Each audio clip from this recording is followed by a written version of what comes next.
کہنے اور سننے میں تو انسان نے بہت ترقی کر لی، لیکن قدرتی اور ناگہانی آفات کا توڑ آج بھی انسان کے ہاتھوں میں نہیں ہے۔ لیکن حضرت انسان نے پھر بھی اپنی سی کوشش کرتے ہوئے کچھ ایسے ادارے قائم کیے ہیں جو ایمرجنسی کی صورتحال میں مصیبت میں پھنسے انسانوں کی مدد کو پہنچتے ہیں۔ ایمرجنسی کی نوعیت اور وقوع پذیری سے قطع نظر ایمرجنسی سے نپٹنے کے لیے قائم ادارے اور ان میں کام کرنے والے افراد اصل میں فلاح انسانیت کے لیے کام کر رہے ہیں، اور آج ہم جانیں گے وہ ادارے کون سے ہیں اور کیسے کام کرتے ہیں۔ سول ڈیفنس اس ٹائم موجودہ حکومت میں بھی اور اس سے پہلے بھی کسی بھی کنٹری یا کسی بھی ملک کے اندر ایک ریڑھ کی ہڈی کی مانند اس کا کردار ہے، بٹ انفارچونیٹلی ٹائم بینگ اس کا جو کردار ہے اس کا فال ڈاؤن سٹارٹ ہو چکا ہے پاکستان کے اندر۔ اس کی بہت ساری ریزنز ہیں۔ اس کا ریزنز یہ بھی ہیں کہ جو موجودہ گورنمنٹ آتی ہے وہ اپنے نئے پروجیکٹ کو ان کو لے کر آتی ہے اور ان کو انٹروڈیوس کرواتی ہے، بجائے اس کے کہ جو آلریڈی ادارے ہیں یا جو آلریڈی اسٹیٹس ورکنگ یونٹس ہیں ان کو اسٹرینتھن کیا جائے۔ تو سول ڈیفنس کا قیام کے بارے میں دیکھا جائے تو یہ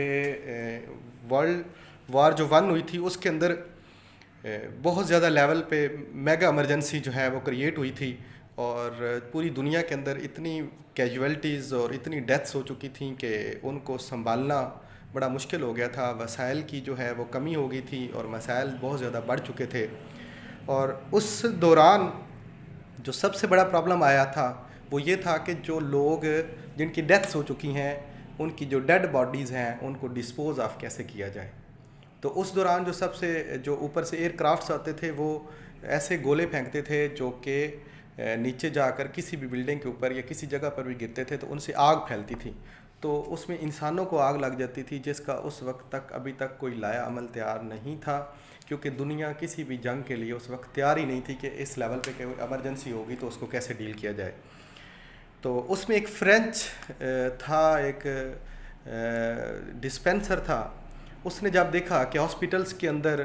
اتنی لاشیں اور اتنی ڈیڈ باڈیز آ رہی ہیں کہ ان کو ٹریٹ نہیں کیا جا سکتا، تو اس نے ایک آئیڈیا یہ دیا کہ کیوں نہ اس میں کچھ ایسی کیجویلٹیز ہیں جن کو ہم انیشلی طور پر فرسٹ ایڈ دے کر ان کو وہیں سے گھر بھیج سکتے ہیں، یا پھر وہ ہمارے ساتھ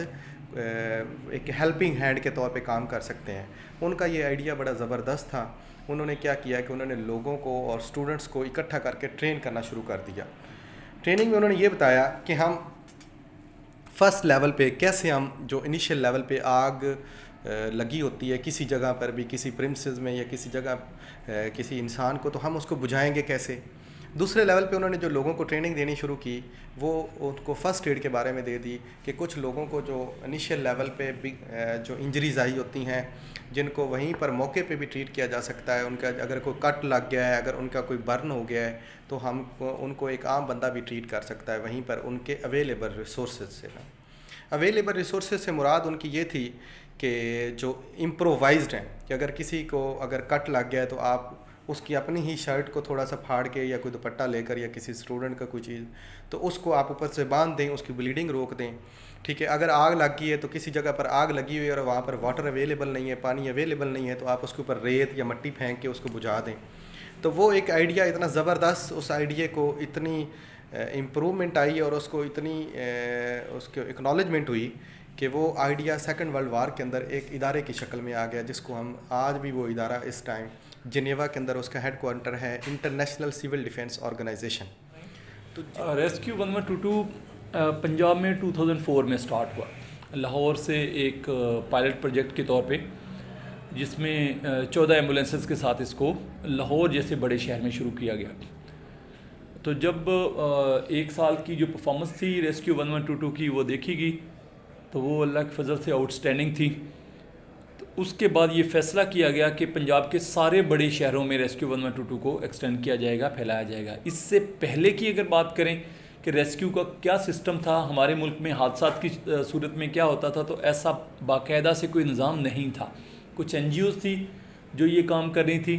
اور یا پھر راگیر تھے جو لوگوں کو اٹھاتے تھے، کہ کوئی گاڑی والا، کوئی رکشے والا اس نے پیشنٹ کو لیا۔ اور میں آپ کو بتا دوں کہ مس ہینڈلنگ اگر پیشنٹ کی ہو جائے روڈ کے اوپر تو سب سے زیادہ چانسز ہیں کہ وہ معذور ہو سکتے ہیں، پیشنٹ ساری زندگی کے لیے معذور ہو سکتا ہے پیشنٹ، اس لیے جب حادثہ ہو تو پیشنٹ کو پراپر طریقے سے ہینڈل کرنا ضروری ہے. میرا نام ڈاکٹر عبدالمجید ہے. میں یہاں chief executive officer district health authority اکواڑہ کام کر رہا ہوں. بالکل ہونا چاہیے، اور ہم نے ایک تجویز بھیجی تھی کہ یہ ہمارا district headquarter south city جو ہے نا اس میں ایک ٹراما سینٹر بنا دیا جائے. اس کی ہم نے فیزیبلٹی رپورٹ جو ہے نا وہ محکمہ صحت میں جمع کروائی ہوئی ہے، اور ان شاء اللہ تعالیٰ ان فیوچر بہت جلدی یہ ٹراما سینٹر ادھر اسٹیبلش ہو جائے گا، کیونکہ یہ ایک بہت بڑا ڈسٹرکٹ ہے. ڈے بائی ڈے یہاں ایکسیڈنٹ وغیرہ جو ہے نا وہ کافی ہو رہے ہیں. یہ عام طور پہ بائکس کے اور رکشہ وغیرہ کے، اور خاص طور پہ یہ جو ہیوی لوڈڈ رکشہ آئے ہیں. اس کے علاوہ ہماری یہ بھی ایک تجویز ہے کہ ہمارا جو دیپال پور ہے نا وہ ایک بہت بڑی تحصیل ہے، بلکہ کافی ضلعوں سے تقریباً 13-14 اضلاع سے وہ بڑی ہے. تو ہم چاہتے ہیں کہ وہاں تحصیل ہیڈ کوارٹر ہاسپٹل دیپال پور میں بھی ایک ٹراما سینٹر بننا چاہیے.